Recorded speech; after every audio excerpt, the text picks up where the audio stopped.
party, we're just getting started. A life is a dream or a nightmare scarring. Hand me a drink cause I think I'm going all in. Get me a shrink who can catch me when I'm falling. Cover up my scars, flip the handlebars, crashing in my car, wake up in a bar. I'll be a superstar, just on my avatar. This world is so bizarre, empty out the reservoir. Yeah.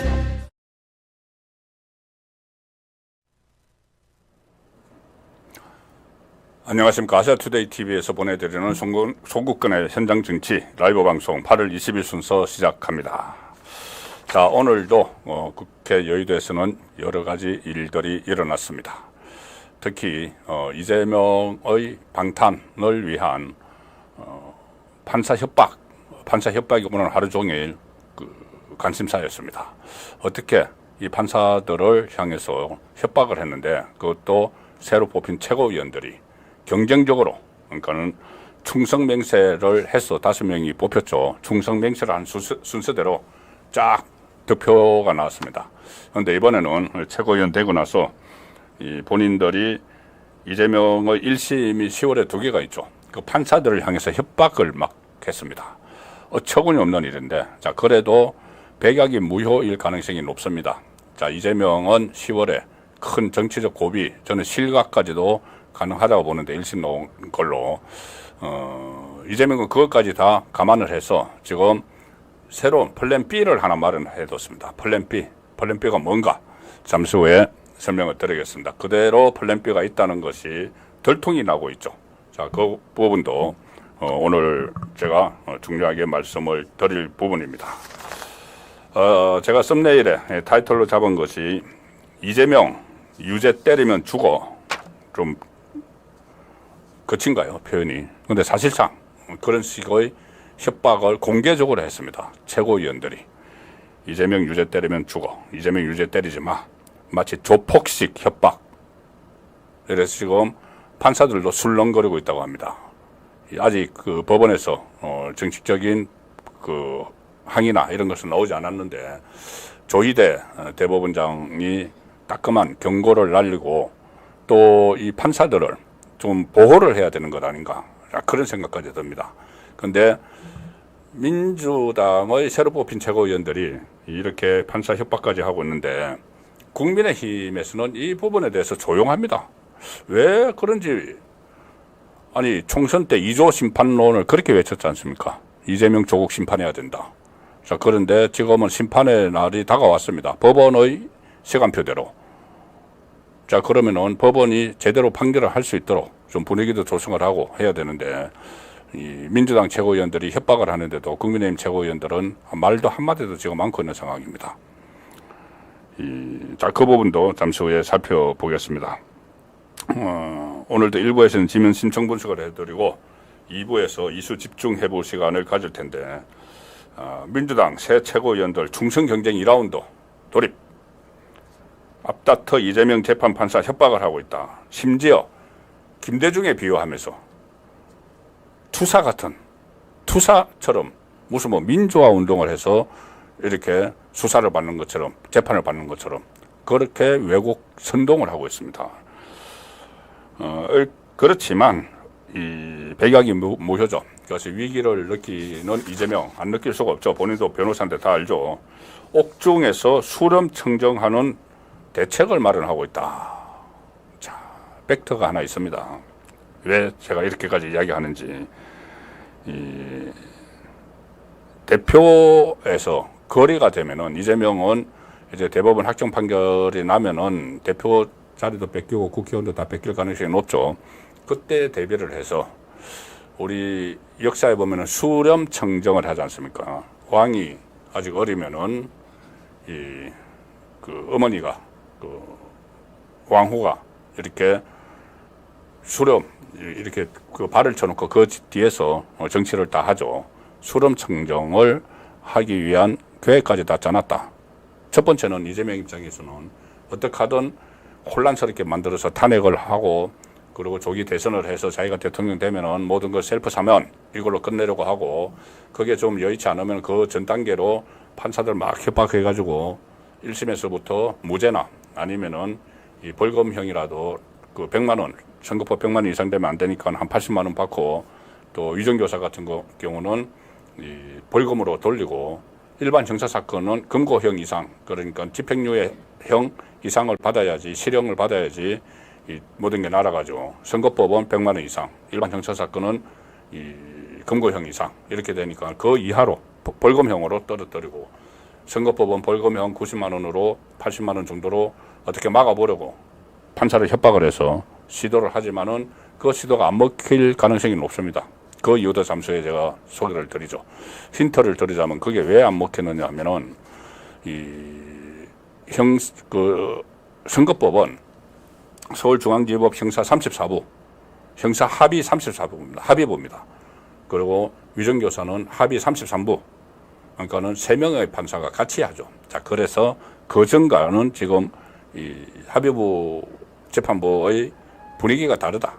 그래서 아무리 주심 재판장을 협박을 한다고 해도 안 먹힐 수가 있다는 것을 잠시 후에 또 설명을 드리겠습니다. 그리고 마지막으로는 임기 한 달 채 안 남은 이원석 검찰총장, 할 일 하고 나가랍니다. 할 일 좀 하고 나가라. 왜 일을 안 하고 나가려고 하느냐. 할 일 좀 하고 나가라. 이원석 검찰총장.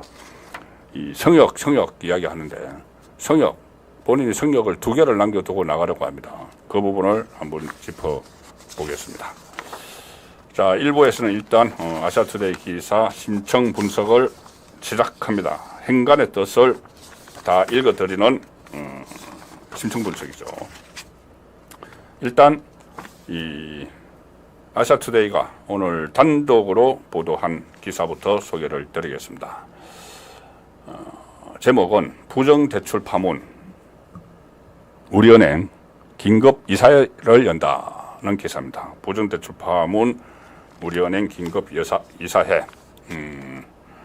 우리금융지주와 우리은행이 이번 달 긴급 이사회를 엽니다.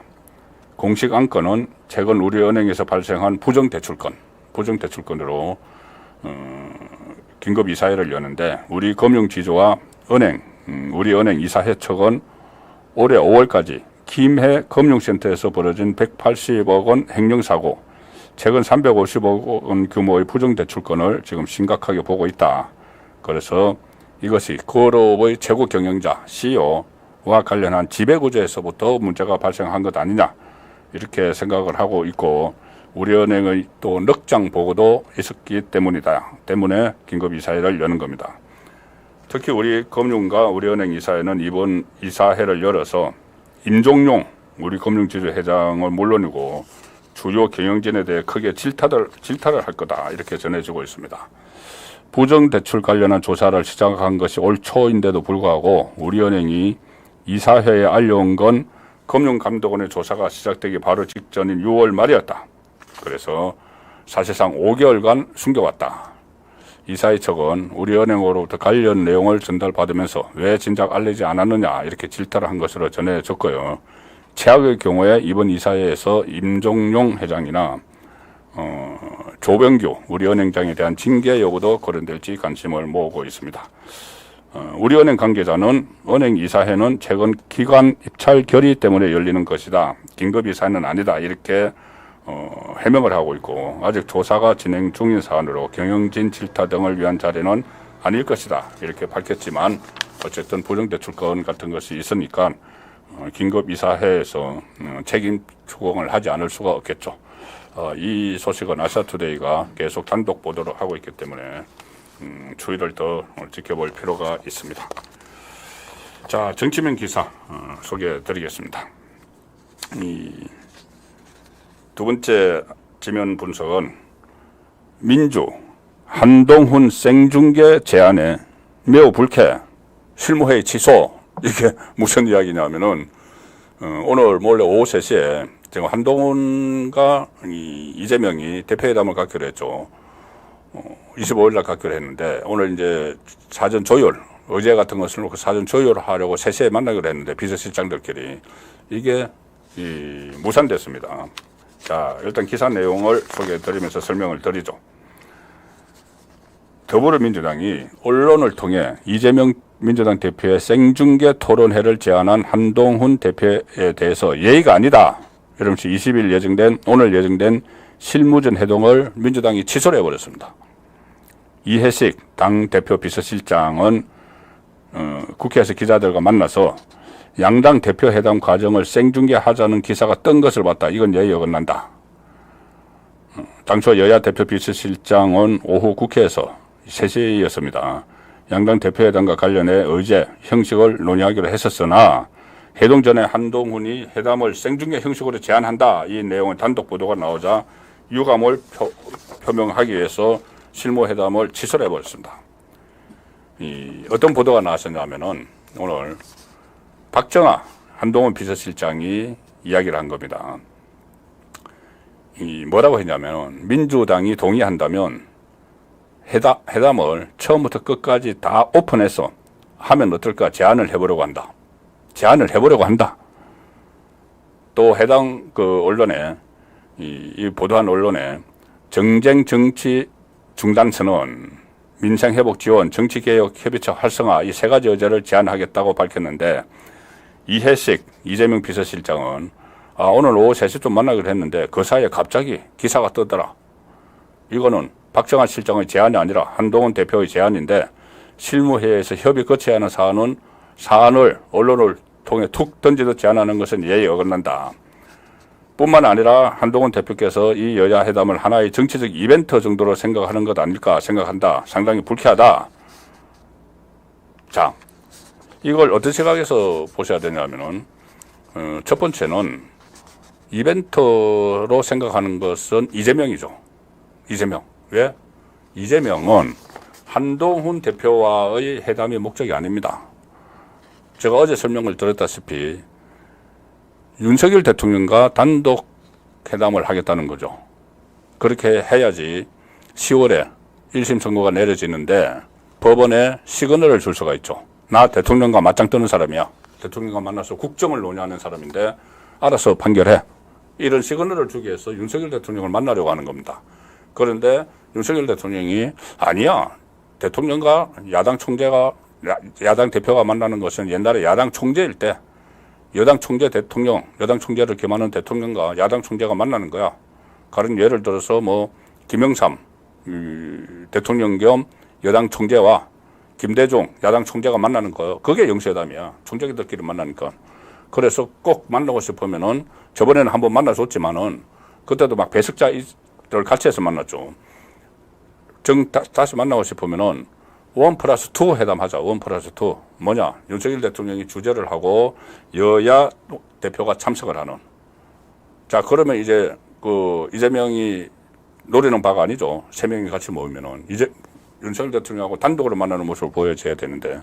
그래서 이재명이 제안을 한 것이 1+1 두 번이죠.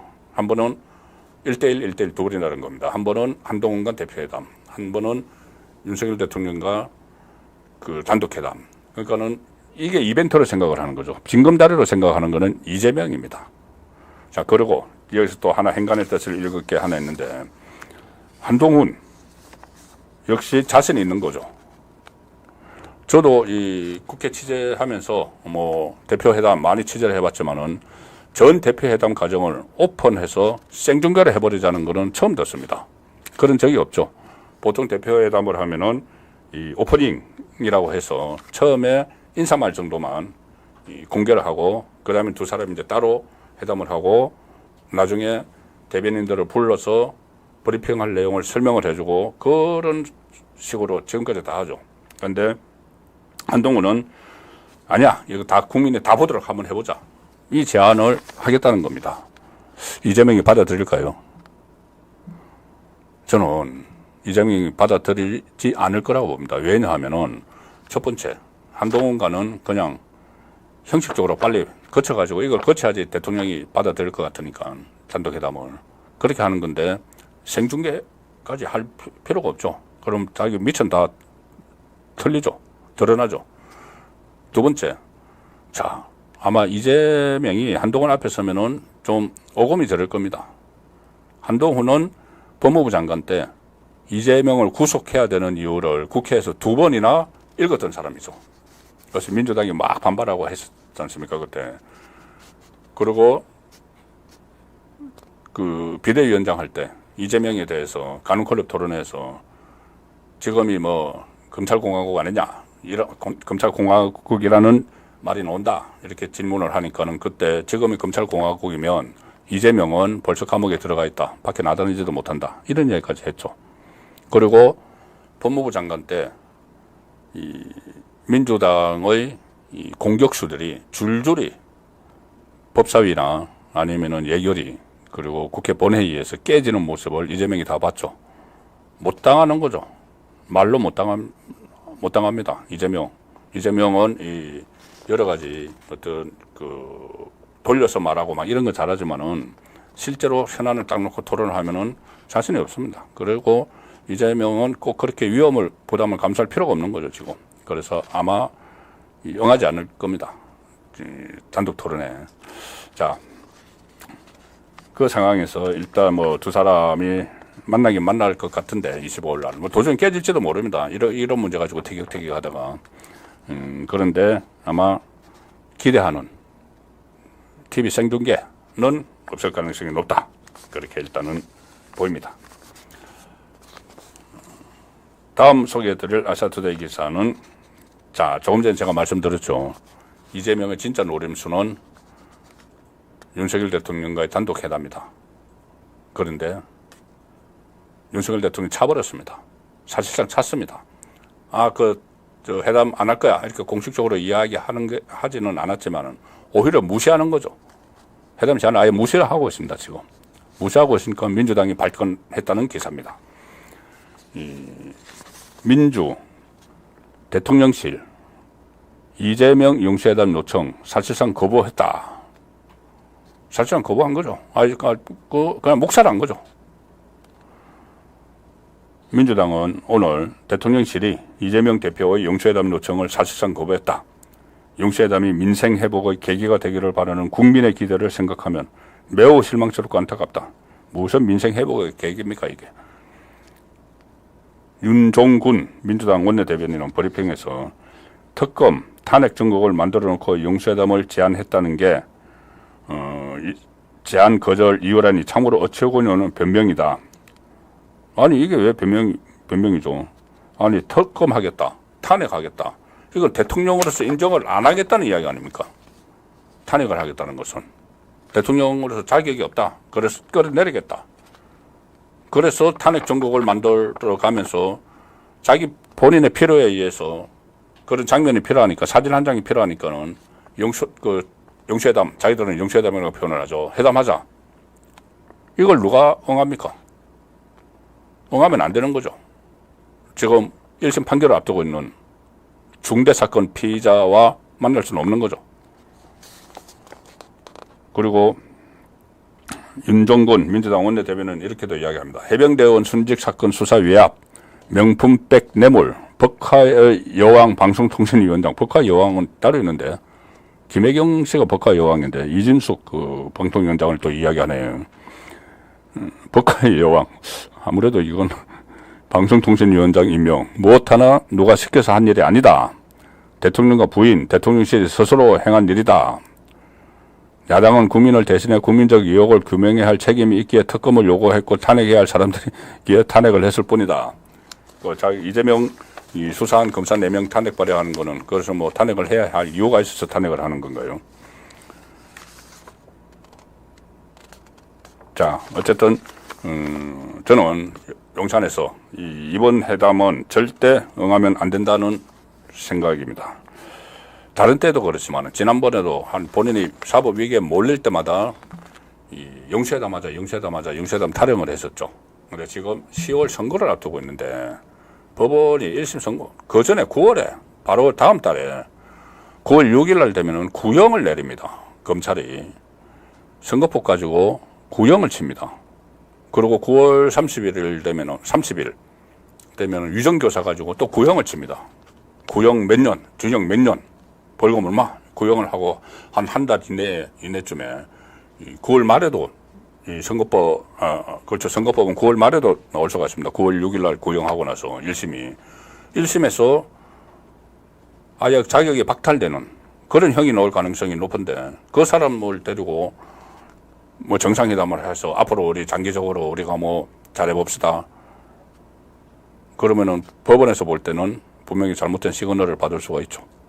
가뜩이나 지금 법원에서는 잠시 후에 제가 설명을 드리겠지만 협박을 받고 있는 판사들입니다. 판사들의 협박도 받고 있는 차에 정상회담도 해.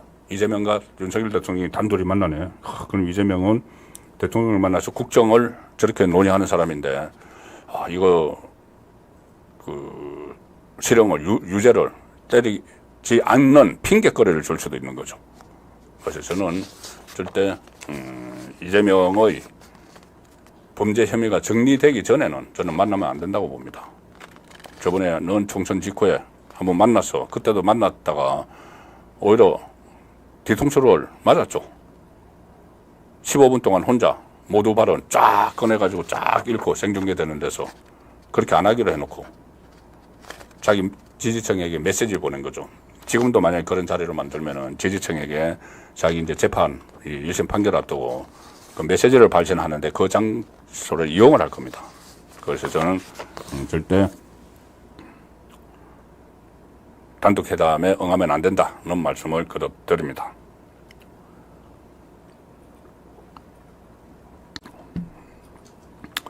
어제 말씀드린 대로 오늘 문재인의 첫 청와대 비서실장 임종석, 지난번 총선 때 비명 행사를 당한 임종석 드디어 전주까지 갔습니다. 전주지검에 오늘 출석을 했습니다. 참고인 신분이지만 언제 피의자로 전환될지 모르는 상황이죠. 자, 아사투데이 사해면 인터넷판 기사입니다. 문 전 사위 취업 특혜 임종석 검찰 소환. 임종석은 정치 검사들이 빗나간 충성 경쟁을 벌이고 있다. 자, 빗나간 충성 경쟁이 아니죠. 이게 늦어도 너무 늦게 수사에 들어갔습니다. 일단 임종석 말은 이겁니다. 일단 임종석 혐의는 문재인 정부 당시 이상직 전 국회의원의 중소벤처기업진흥공단 이사장 임명 과정에 개입한 의혹, 소환, 전주지검 형사 3부 한영규 부장검사, 전주지검 형사 3부 검사가 9명인데 9명이 다른 거 안 하고 여기 다 매달려 있습니다. 그만큼 성과를 이제 내야 되는 거죠. 4년 동안 안 했기 때문에 문재인 정부 때도 안 하고 4년 전에 고발된 사건인데 문재인 정부 때도 안 하고 윤석열 정부 들어와서도 이원석 검찰총장이 막아서고 안 했기 때문에 이원석 검찰총 이제 레임덕에 들어가서 지금 하는 겁니다. 참고인 신분으로 조사했는데 임종석은 문재인 정부의 핵심 인사다. 대통령 비서실장을 지냈고 검찰은 임종석을 상대로 2017년 말 열린 청와대 비공식 회의에서 조현옥 당시 인사수석 등과 함께 이상직을 중진공 이사장으로 내정했는지 등에 대해 조사를 했다. 조현옥은 직권남용 권리행사 방해 등 혐의로 이미 입건돼서 현재 검찰 수사에 올라 있죠. 그러면은 임종석도 입건해야죠. 이 청와대 비공식 회의가 어제 제가 말씀드린 것처럼 청와대, 지금 뭐 용산에서도 그렇겠죠. 인사위원회라는 게 있습니다. 청와대 인사위원회가 있는데 주요 장관급이나 주요 보직을 최종적으로 의결을 하는 거죠. 의결을 하는데 그 회의를 주재하고 또 소집을 하는 사람이 인사위원장이 비서실장입니다. 그것이 임종석이 이 회의를 소집을 해서 이상직에 대해서 원포인트 인사를 한 그 일이죠. 그 일인데 그때 그 참석자가 인사수석, 뭐 민정수석 이런 사람들입니다. 그래서 인사수석을 입건을 했고 그러면은 임종석도 이제 입건을 해야 되죠.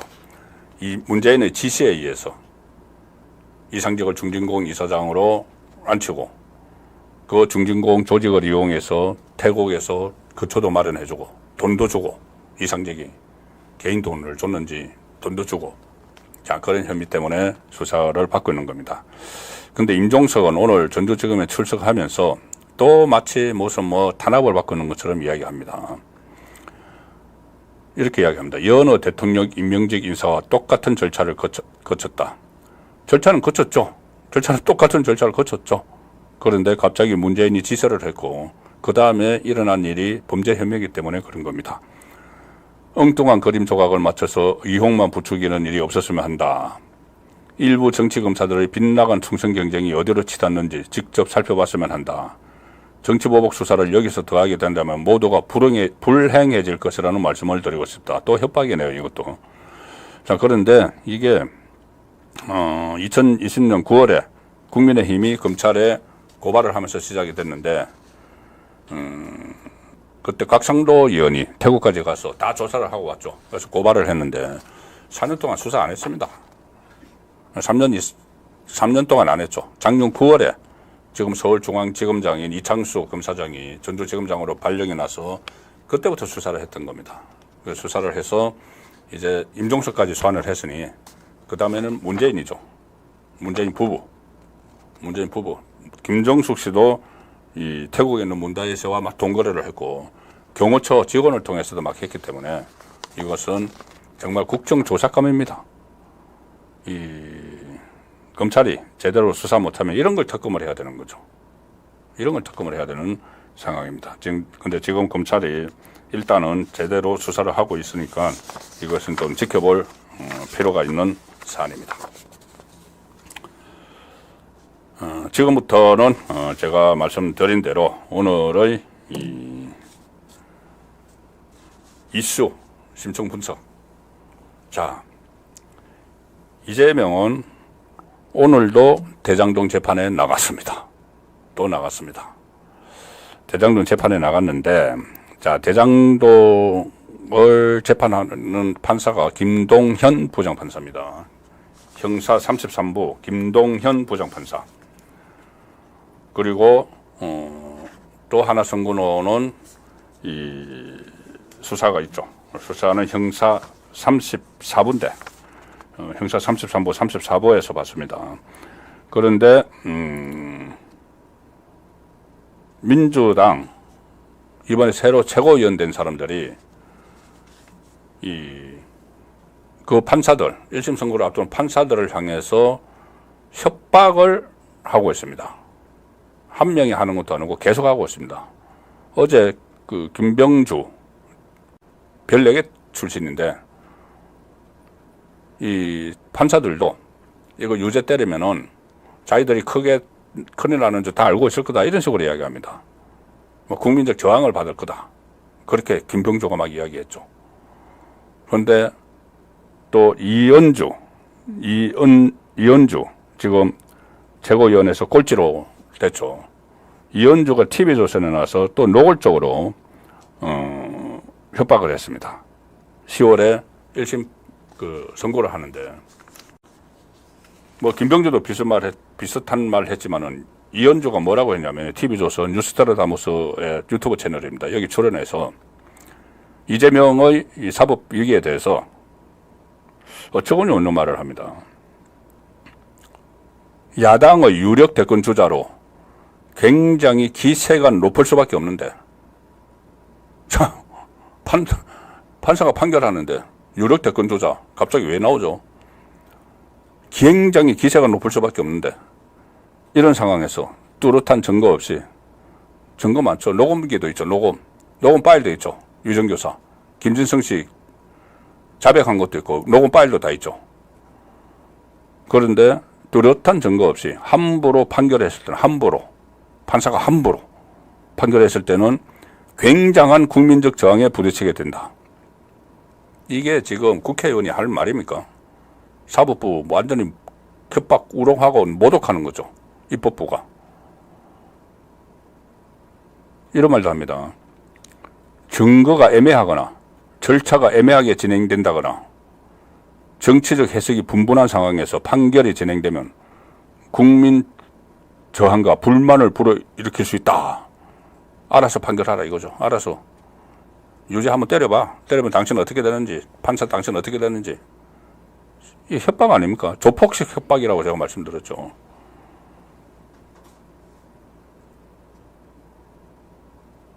이렇게도 말합니다. 이은주. 사법적인 문제이기도 하지만 이게 이재명의 판결이 사법적인 문제이기도 하는 게 아니고 사법적인 문제죠. 한편으로는 정치적 기세의 문제다. 정치적 기세의 문제다. 야당 대표 이번에 또 됐으니까 건들지 마. 기세 등등해. 이런 말을 좀 공개적으로 하고 있습니다. 이게 최고위원입니다. 국민들이 윤석열 정권의 대안주자로 이재명 대표를 주목하고 있는 상황이다. 이재명의 기세가 굉장히 높을 수밖에 없다. 이렇게도 어쩌고 저쩌는 말, 마지막 하나만 더 소개해드리죠. 일단 듣기도 거부 같을 텐데, 정확한 정황 없이 유죄가 나왔을 상황을 전제로 이렇게 이야기합니다. 그렇게 하면은 정치적인 해석이 되기 때문에 국민적 저항이 생길 수 있다. 민주화 시대에도 전례들이 있었다. 자, 민주화 시대에도 전례가 있었다.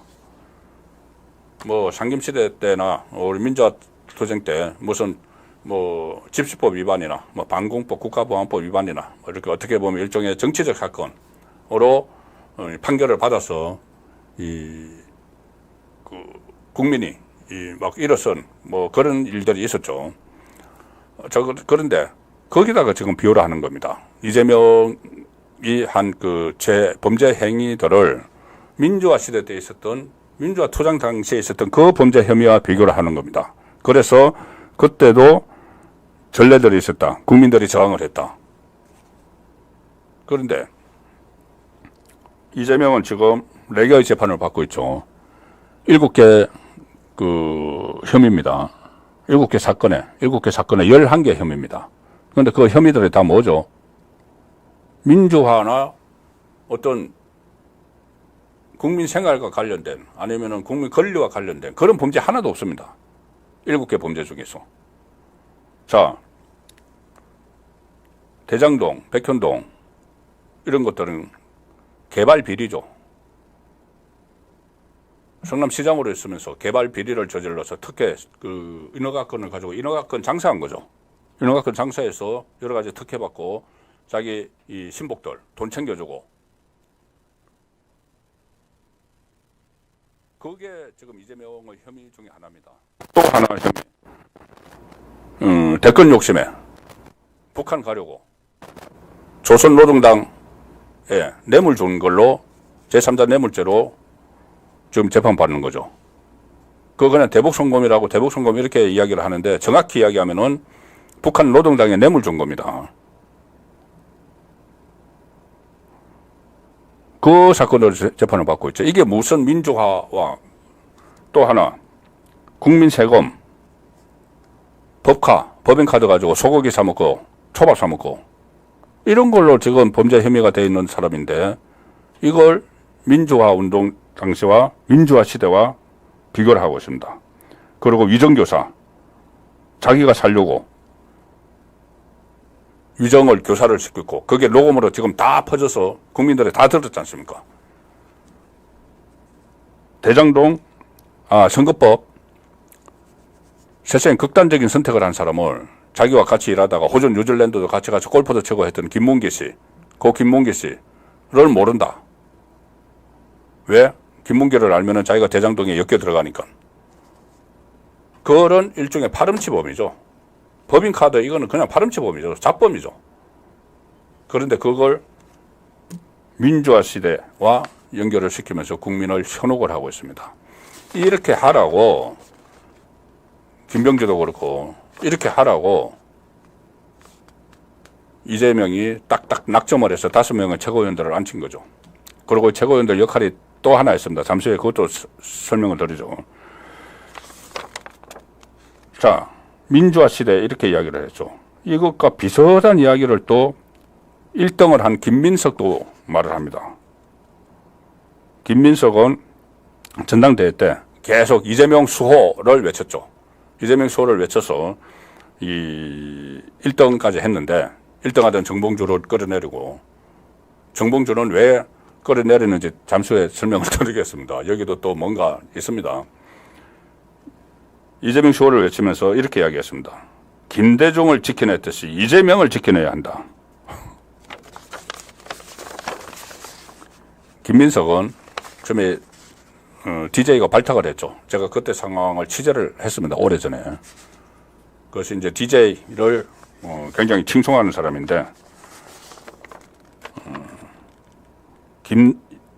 김대중의 시대적 사명과 이재명의 시대적 사명이 그리고 개인사가 고 김대중과 유사한 측면이 있다.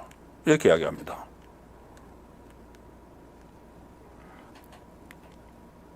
KBS 라디오에까지 나가서 이야기를 했네요. 오늘 이재명 대표도 엄청 개인 고난을 딛고 일어서고 있다. 이러면서 DJ와 동급의 논론. 그러니까 이렇게 이야기를 하는 것이 결국은 이 투사 이미지를 갖다 만드는 거죠. 투사 이미지. 마치 민주화 운동을 하다가 뭐 탄압을 받는 것처럼. 그런데 다 말씀드린 대로 이 무슨 혐의로 지금 재판을 받고 있는지 국민이 다 알고 있습니다. 그런데도 이렇게 지금 왜곡을 하는 자, 이 상황인데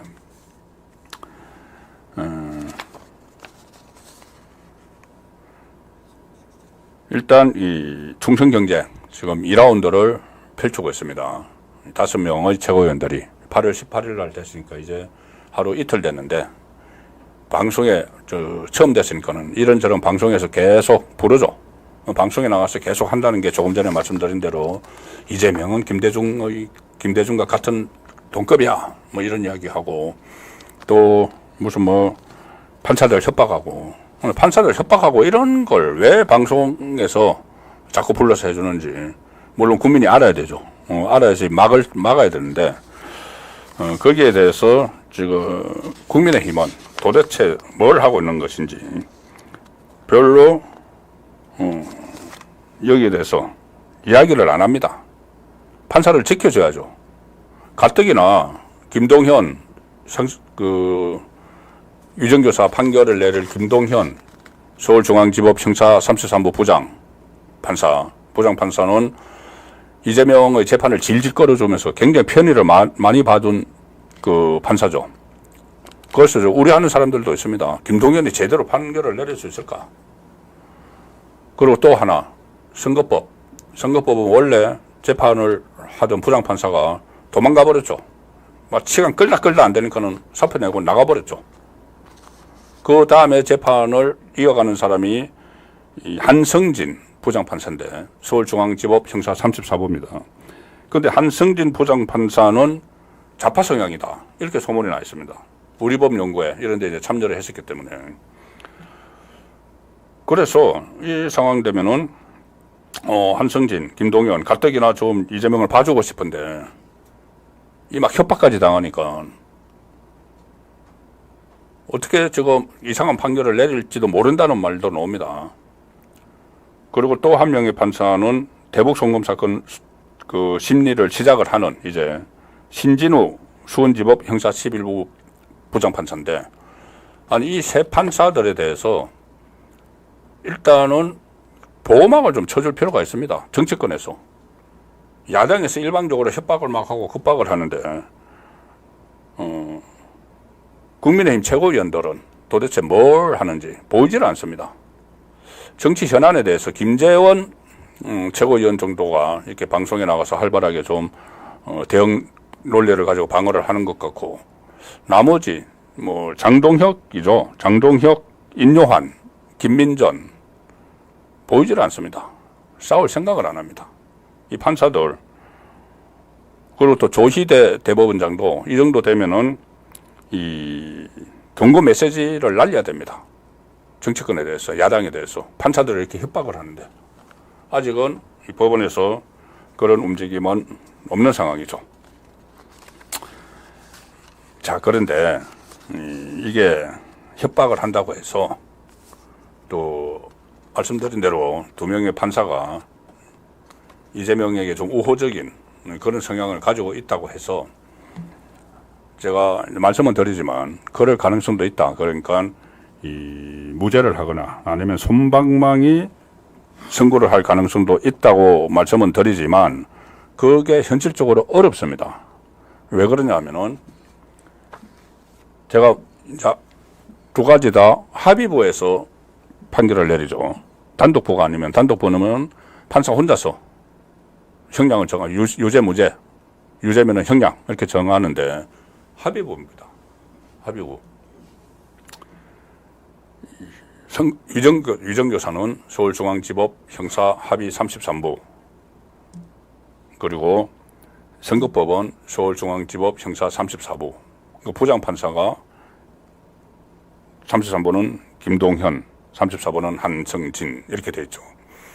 과거에는 이제 합의부가 3명이 하지 않습니까? 부장판사가 있고 배석판사가 있고 그 다음에 주심판사가 있고 이렇게 3사람이 하는데, 과거에는 사법고시 시절에는 판사가 이제 사시 엄청 선배죠. 부장판사가, 재판장이.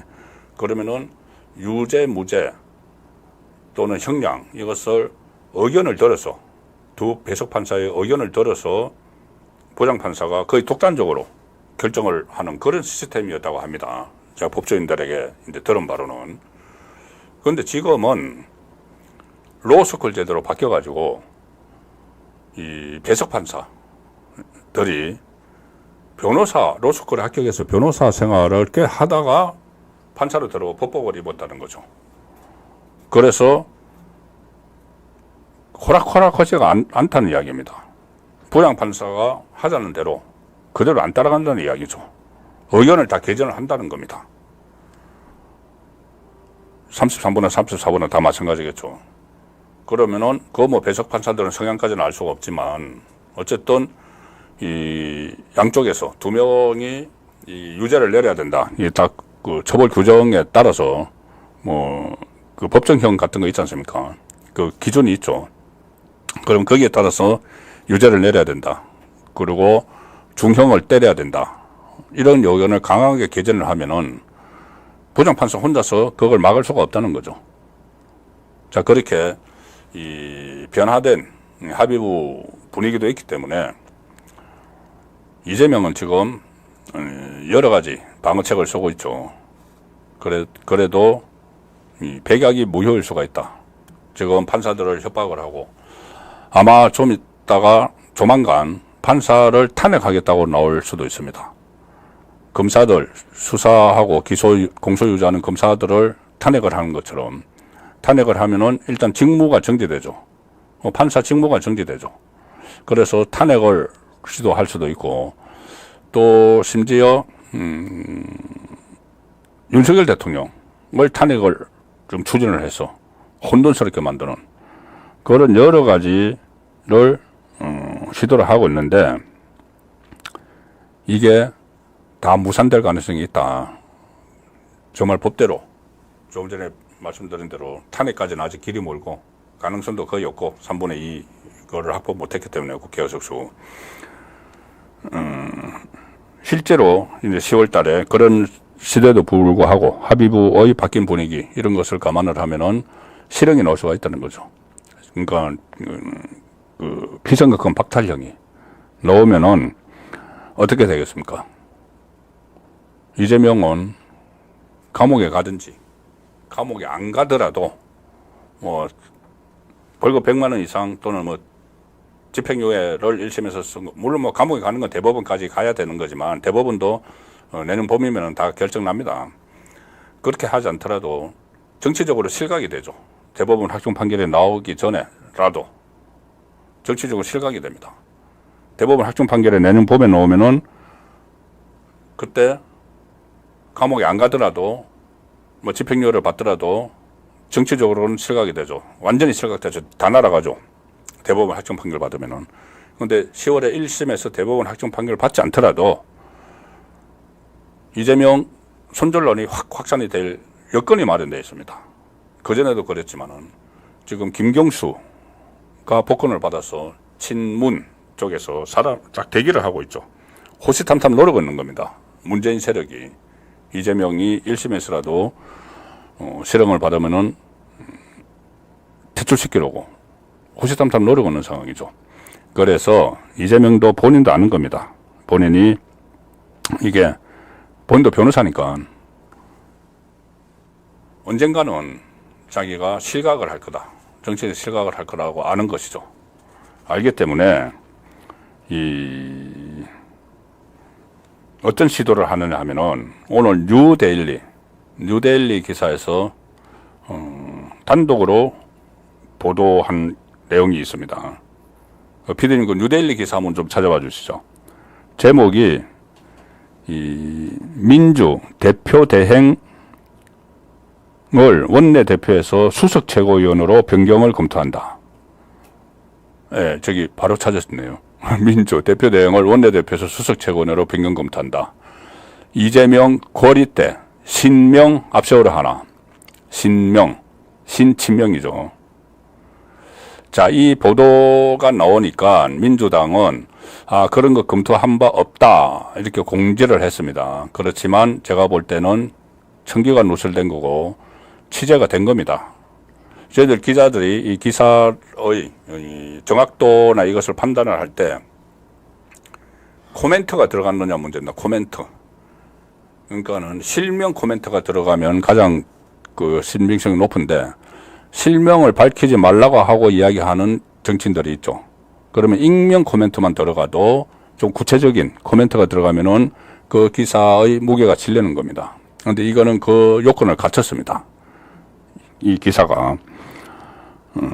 기사의 골자는 이겁니다. 제가 그 설명을 드리면서 기사 내용을 소개를 드리죠. 민주당이 당대표 거리 시 직무대행이 되는 1번 승계자를 원내대표에서 수석 최고위원으로 변경하는 당헌 개정을 검토하고 있다. 민주당은 당원권 강화, 기조에 맞춘 변화라는 입장이지만 정치권에서는 이재명 대표가 직을 내려놓을 경우를 대비한 포석이라는 분석이 나온다. 이게 무슨 말씀이냐면 지금은 민주당 당헌이 이렇게 되어 있습니다. 대표가 거리가 되면은 그러니까 이재명이 구속이 되거나 아니면은 피서선거권이 박탈돼서 대표직에 내놓거나 할 경우에는 지금 현재 민주당 당헌은 다음 대표가 선출될 때까지 1순위는 원내대표, 2순위는 선출직 최고위원 중 득표율 순으로 대표의 직무를 대행한다 이렇게 됐습니다. 이 규정에 의해서 이재명이 연임을 하려고 잠깐 사퇴를 했을 때 박찬대 원내대표가 대표 권한 대행을 했죠. 이 규정 때문에 그렇습니다. 그런데 이 규정을 원내대표의 선계 순위를 뒤로 빼고 선출직 최고위원 중 득표율 순을 앞에 넣는다는 겁니다. 그러면은 최고위원회에서 1등을 한 사람이 대표 권한 대행이 되는 거죠. 그러면은 이 규정을 바꿔버리면은 박찬대가 아니고 김민석이 대표 권한 대행이 되는 겁니다. 이렇게 바꾸려고 하는 이유를 명분은 뭐라고 하냐면은 당원권 강화됐지 않느냐. 그러니까 당원 중심 정당이다.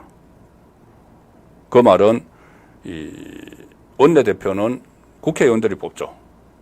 근데 당원들이 뽑는 게 아니다. 최고위원은 당원들이 많이 참여해서 뽑았다. 그러니 당대표도 당원들이 뽑았고 명분은 이제 그걸 되는 겁니다.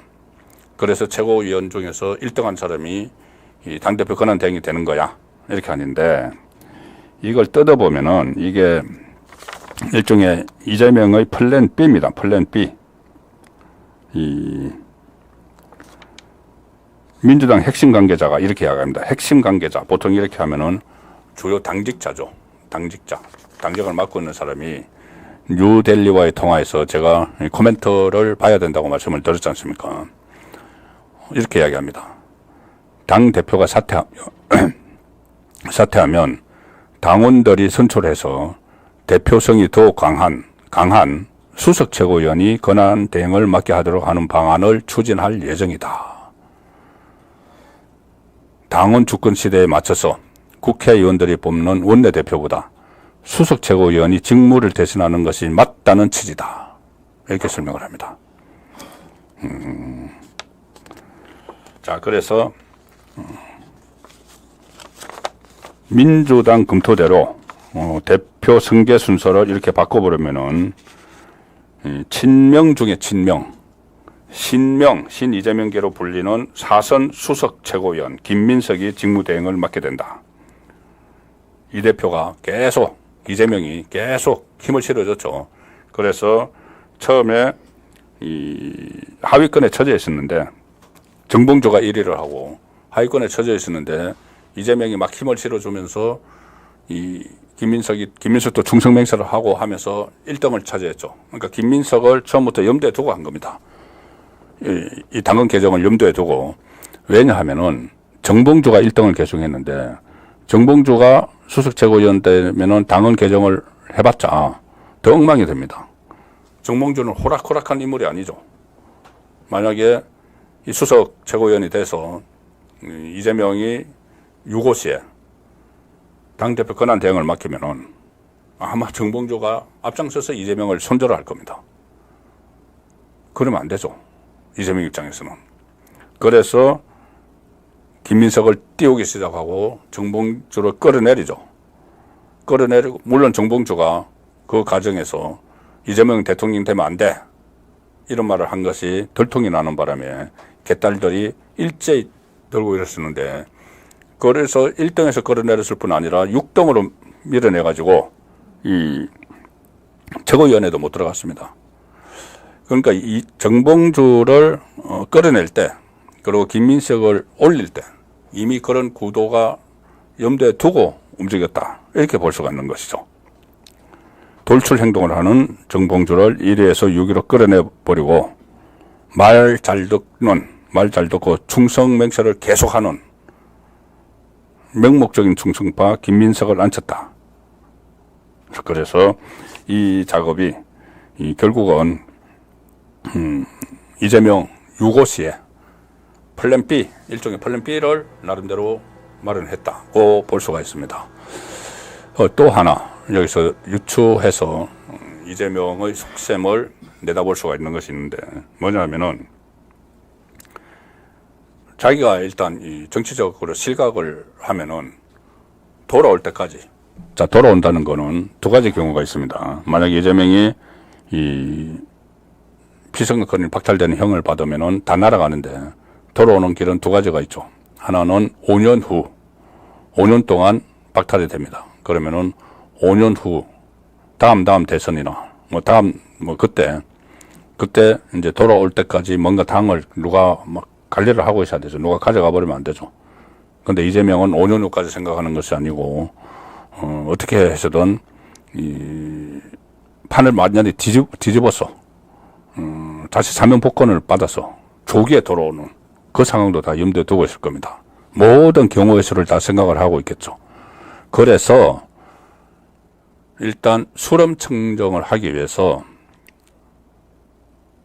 최고위원들 5명을 억지로 8명 중에서도 정말 자기와 운명 공동체가 될 사람, 자기를 배신하지 않을, 이재명을 배신하지 않을 사람 5명을 쭉 포진시키는데 성공을 한 거죠. 충성맹세한 순으로 5명. 김민석을 비롯해서 뭐 한준호, 이현주, 김병주 뭐 이런 사람들을 집단 지도체제 비슷하게 만들어 놓은 겁니다. 자기가 대표인 자기가 밖으로 사라졌을 경우에 집단 지도체제로 자기가 밖에서 수렴청정을 하는, 감옥에 살지도 모르겠죠. 자, 그런 상황을 만들기 위해서 최고위원 5명을 그렇게도 순위까지 다 매겨가면서 본인이 띄워서 앉혔다. 사실상 낙점을 했다. 개딸들을 총동원해서. 그런 의문들이 지금 풀리는 거죠. 왜 저렇게까지 이 최고위원을 찐명으로 만들려고 할까? 그 의혹이 오늘 뉴데일리 단독 기사를 보고 상당히 이제 풀리는, 자, 그런 느낌이 듭니다. 이런 일도 있었죠. 김민석을 띄우면서 이재명 집권 플랜 본부장이다, 이런 말까지 나왔습니다. 이재명 집권 플랜 본부장. 그런 것을 기점으로 해서 개딸들이 일제히 움직였죠. 이재명도 전당대회 기간 동안 그 김민석을 지지하는 시그널을 수차례 보내서 초반 경쟁에서 4위였던 김민석이 순식간에 1위 정봉주를 제치고 선두 자리에 올랐습니다. 자, 이 코멘트가 하나 더 나옵니다. 뉴데일리에. 민주당의 한 재선 국회의원은 이렇게 이야기합니다. 정봉주 전 의원이 초반에 최고위원 선두로 치고 올라왔을 때 많은 당내 움직임이 있었다. 끌어내리기 위해서 당내 움직임이 있었다. 이재명 대표 지지층이 결집하면서 김민석 의원을 밀고 결국 수석 최고위원을 만들었다. 이미 당헌 개정을 염두에 둔 것이 아닌가 싶다. 이 당헌 개정이죠. 그리고 또 원내대표는 임기가 1년입니다. 임기가 1년이니까 박찬대도 임기 얼마 안 남았습니다. 그런데 그리고 박찬대는 너무 약해서 이재명도 알죠. 박찬대는 그냥 대리인 정도로 그냥 잠깐 있는 거지. 그 이재명을 대신해서 당을 이끌어가고 그 정도 역량이 안 되죠. 그런데 김민석은 좀 다릅니다. 과거에 정치적으로도 많이 단련이 돼 있는 사람이죠. 자, 그런데 이 최고위원은 임기가 2년이니까 넉넉하게 할 수가 있는 거죠. 지금 새로 뽑혀서 2년 동안 합니다. 근데 박찬대는 몇 개월 안 남았죠. 그래서 또 원내대표는 1년마다 바뀌니까 원내대표가 아니고 최고위원을 내세워서 수렴 청정을 하겠다. 그런 구상이 익혀지는 내용입니다.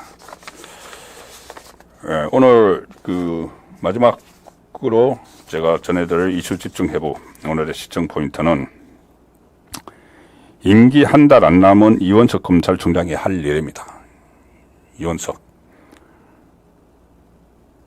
자, 뭘 해야 되느냐.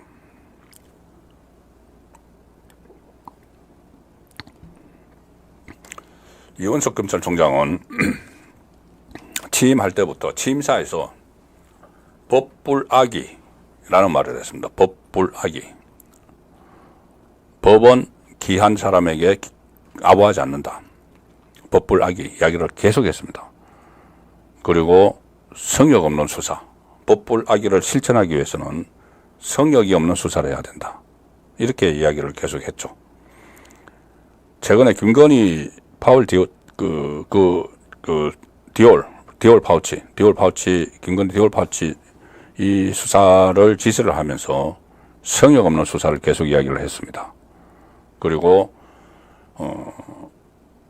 대통령 배우자로서 사상 처음으로 검찰의 대면 수사를 받았는데 그 대면 조사를 받았는데 대면 조사의 장소가 검찰청이 아니고 제3의 장소에서 받았다고 해서 이원석 검찰총장은 성역 없이 하라고 했는데 검사들이 저렇게 다른 데서 수사를 했다. 그래서 마치 그것을 성역을 지킨 것처럼 이렇게 이야기를 합니다. 자, 그래서 이 성역 없는 수사를 그렇게 강조를 했는데 검찰 수사의 성역은 여러 곳에 있습니다. 가령 대기업이나 아니면 종교단체나 시민사회단체가 잘 못 건드는 데도 있죠.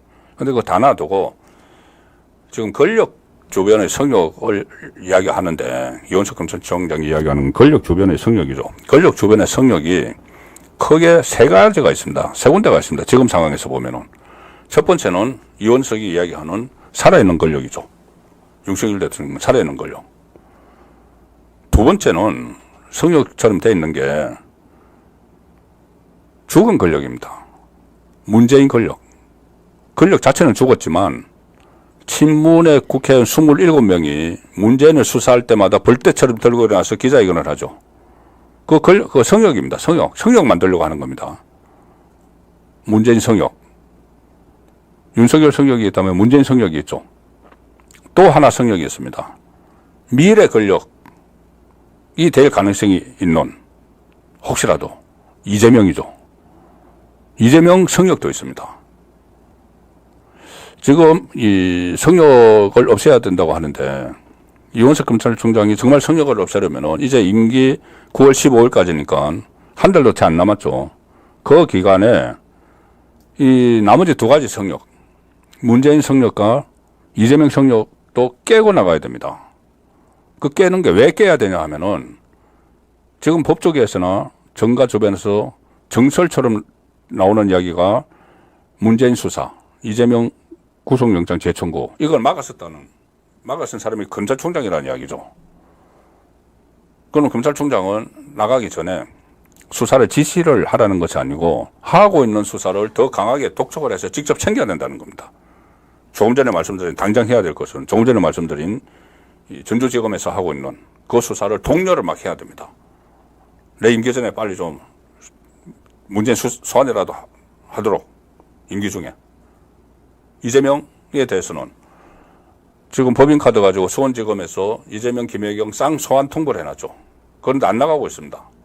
8월 18일 전당대회 끝나고 보자 했는데 지금 전당대회 끝났죠. 그럼 소환을 하라고 수원지검에 지시를 해야 됩니다. 지시를 하는 거죠. 직접 챙겨야 되는 거죠. 그래서 이원석 검찰총장은 퇴임하기 전에 그런 것을 해놔야지 후임 검찰총장, 심우정, 이 사실로는 그 심우정이 1년 선배지만은 이원석보다 사시기수는 그런데 후임 검찰총장이죠. 후임 검찰총장에게 부담을 안 주는 겁니다. 본인이 나가면서 성역 건들지 않은 거, 그걸 후임 검찰총장이 성역 건드리라고 이렇게 부담을 주면 안 되죠. 자기가 다 해놓고 나가야 되는 거죠. 그래서 성역을 깨려면은 다른 성역, 윤석열 성역뿐이 아니고 문재인, 이재명 성역도 깨고 나가라. 그렇게 말씀을 드리겠습니다. 8월 20일 중국근의 현장정치 라이브 방송 제가 준비한 소식은 여기까지입니다. 그리고 아시아투데이 TV에서 소개하는 상품이 하나 있습니다. 지금 기록적인 열대야 최장기간이 계속 기록을 이어가고 있죠.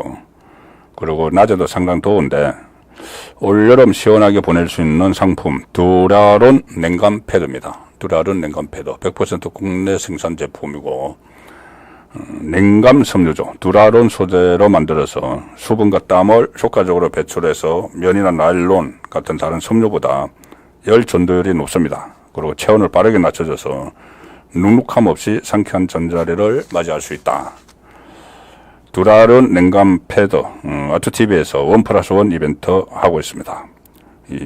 저 아래 번호로 전화를 주시면 되고 싱글 사이즈 쿨매트 구매 시 1개가 더 증정이 되고 추가로 베개피 2개가 증정이 됩니다.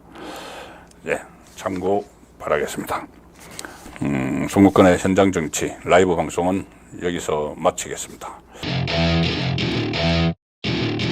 Welcome to my party, we're just getting started. A life is a dream or a nightmare scarring. Hand me a drink cause I think I'm going on.